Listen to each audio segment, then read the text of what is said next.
Is the fear of rejection freezing you in the job hunt? You don't want to get frozen by fear because not moving forward puts off you getting that job, which actually makes the fear worse because the need for the job grows. And now the fear of rejection is even higher. What you want to do is implement these simple tactics to move past the fear, get your job, and start to build a law life that you love.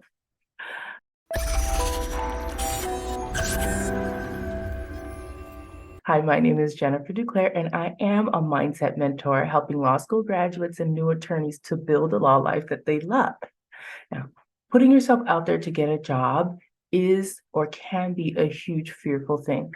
I know. Anything that involves putting yourself out there means that you're inviting the possibility of rejection. And for some people, any small rejection could really floor you. I was a repeat bar exam taker. I didn't pass until my third try, and I was raw from rejection at that point. Failing each bar exam felt like a rejection.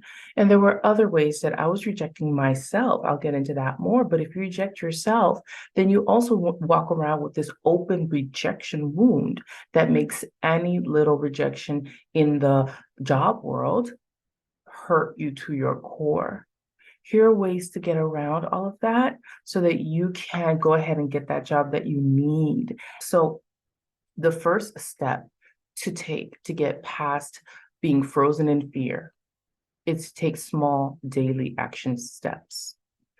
Putting yourself out there can seem scary when you look at the big picture, but if you look at the small step to take every day and just do that step of, say, submitting 2 applications a day, just 2 applications a day. Find the jobs and submit. You can work your way through it. Now, you can get hung up on that step if you are worried that you're not qualified for the job, and if you're worried that your resume isn't perfect enough, or that you have to fine-tune your cover letter even more. So some ways to bypass that is number one, when it comes to your cover letter, make it generic enough that all you need to do is switch out the name of the person it's addressed to, maybe the name of the firm that it's going to. Mostly the cover letter is going to talk about why you're a great fit for this job and they want to go ahead and read more. Quite frankly, in today's day and age, hiring managers don't even want to read cover letters. I've heard hiring managers breathe a sigh of relief when they don't have to read a cover letter. So you might consider that if you're getting so hung up on the job search because of the cover letter. The next part is feeling unqualified for the job. When you use an online search, you're going to filter it for, let's say, entry level. If you're feeling unqualified, all you have to do is ensure that you feel okay for that category of jobs. And if it's an entry level thing, then you're going to be relying on your ability to learn quickly, multitask, work independently, be self-motivated, and your ability to be trainable. Those are the qualifications for entry level. That's what people are looking for entry level. So if you're looking for something that's 3 or more years experience, obviously you're applying because you already have that experience. And maybe that experience is through some internships, some volunteer work, maybe a clerkship or so. But if you are looking at that, it's because you have that experience. Now, if you have 5 years with your license, but you haven't worked a law job yet, go for the entry level jobs and throw a little phrase in your cover letter to explain it or not. Some people can probably put together the picture in their head while you might be 5 years out without much experience. The point of the story, though, is don't let the questions and hangups stop you from sending in your application. You might think, oh, wow, I'll embarrass myself. They don't know you from Adam or Eve. They're just rejecting the application. Or you might think, oh, wow, they're going to realize what a loser that I am. Again, they're not memorizing each application that came in. Most of these resumes are sorted through internet AI things now. So all of the reasons that you have for why you might not want to submit your application, even if you're on the fence about whether you are really qualified or whether they will hire you, all of those things, you could just delete those thought processes now. Go ahead, submit your application, because the only thing that you're worried about today is getting your 2 applications a day done. You're not going to skip ahead to the end, because that's when the fear can get overwhelming and crippling. Small actions every day. In those small actions, you already have enough stuff that's going to want to hold you back. You already have enough fears and thoughts and basically stories that you make up in your head, because you have no idea what's going on their end. You have no idea who's actually reading the stuff. You have no idea if it's a computer doing it all. All the stories that you're making up in your head, the fast forwarding to the end, you can literally tell yourself, I don't know any of that. All I have to do is submit my 2 applications today and I'm done. You do that enough days in a row and it becomes a habit, and you actually just do it just to do it. An easy way to make sure you do it is to hook that habit in with something that you already do. That way you can make sure that you get it done every day. I call that habit hacking. I teach it to my clients all the time. The next thing that you want to do is look at the area of self-rejection. I mentioned earlier in the video that if you are rejecting yourself, you are going to be more vulnerable to rejection from the outside. Self-rejection keeps the wound alive, so that now you're afraid to even open up an opportunity for outside rejection. This might keep you from a lot of things, including going out and trying to make new friends. It might keep you from picking up the phone to call somebody that you want to connect with. It might keep you from dating. It might keep you from obviously applying for this job, which is going to have cascading effects on your financial life, your feelings of self-esteem due to the state of your financial health, etc. So self-rejection is a root cause of a lot of the life problems that people experience, a lot of the unfulfillment that you might be experiencing right now. So how do you get past it?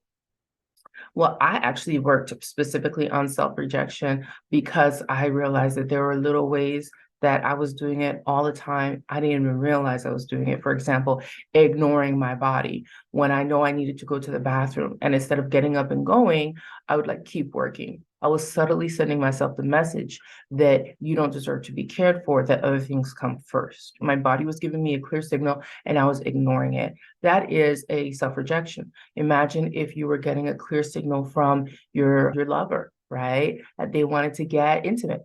And every time you're like, I gotta work, I gotta work, I gotta work. How long do you think that relationship's gonna stay happy and healthy?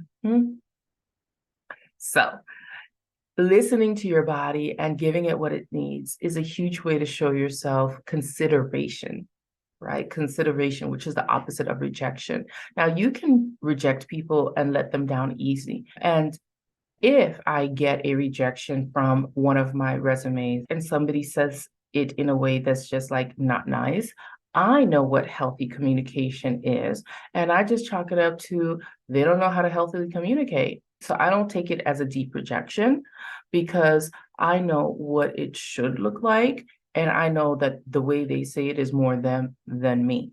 The second thing is, if I'm taking care of myself, I'm listening to my body, I'm considering myself, I'm being considerate in how I speak to myself, then that rejection wound is healing, is closing up, and it's less sensitive to outside rejection. If I get an outside rejection, then it's not like, oh, I'm not good enough. Oh, you see, it's never going to work. Oh, you see, nobody wants me. That whole nobody wants me is huge. That feeling of insignificance can really be so huge in you that it keeps you from doing stuff that would risk you rejection, because that nobody wants me wound is really big. So you want to heal that. And we do a lot of self-healing on the wounds in the programs that we work in together, because those core wounds are a huge reason behind a lot of the self-sabotaging things that new attorneys do, including not applying for jobs. Core wounds trace to that problem. And as always, if you need deeper help to implement these things,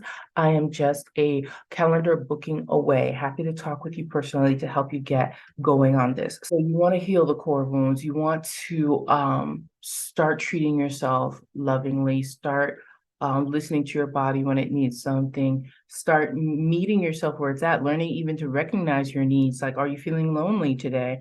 Well, let's go do a self-exploration journaling prompt, right? Because if you journal and you do so on a a deep question, like something you would ask somebody on a date, and you just write about it, the act of paying attention to yourself feeds that connection. And when you feel that connection, especially if it's self connection, because that actually weighs more heavily with your heart than outside connection. So when you feed that connection, you build up your resilience to rejection, and you're able to take chances, apply for things, call up people, make new friends, all kinds of things that you might have avoided in the past because your inner self is built up. Okay. So the last thing I want to point out is an easy way to get past the fear of rejection is to use a headhunter. Using a headhunter or a placement agency is a great idea if you're specifically and especially frozen in fear, because they take care of all the legwork for you, including the resume changes or the cover letter updates. I don't know exactly how they do their work. They probably just submit these candidates and say these would be great fits. And maybe the firm wants to see actual resumes. They themselves will do a little bit of editing that's needed so that your resume passes muster with that firm client of theirs. So if you use an agency, then you have the placement agencies that specifically have clients that need openings filled, and the placement agency tries to match your resume to those openings. So you have services out there. Placement agencies will do it for you for free. They charge a fee to the client, the firm client, right? Once you get hired, the firm will pay them a fee.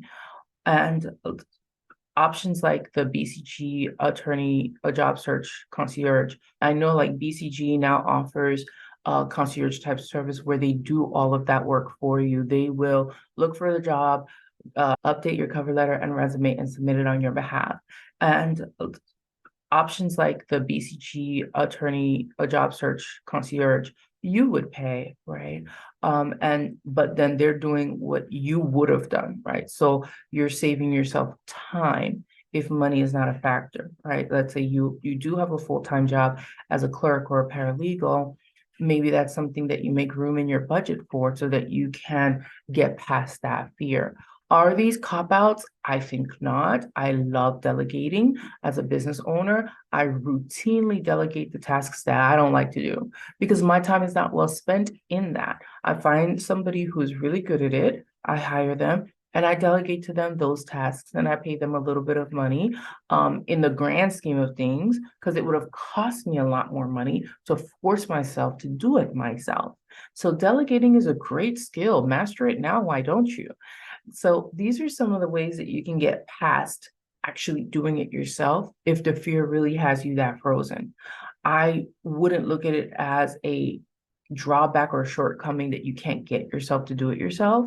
I actually look at it as a plus. I look at it as a plus if you're able to see where, this is not my unique brilliance. It's not even in the top 5 out of 10 of the skills that I'm good at.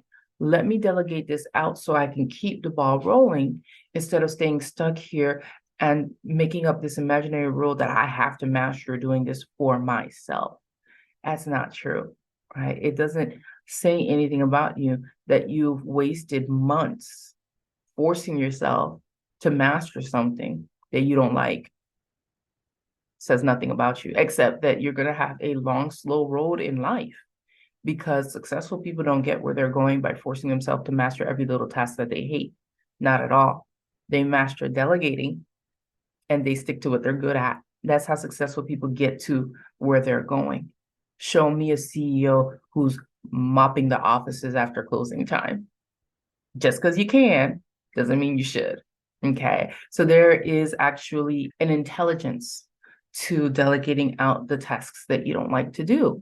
If you can afford to do so, even if you would be bartering, trading off services, and you're leaning towards that, do it, because it is by far one of the easiest ways to get past this numbing fear of rejection in the job search.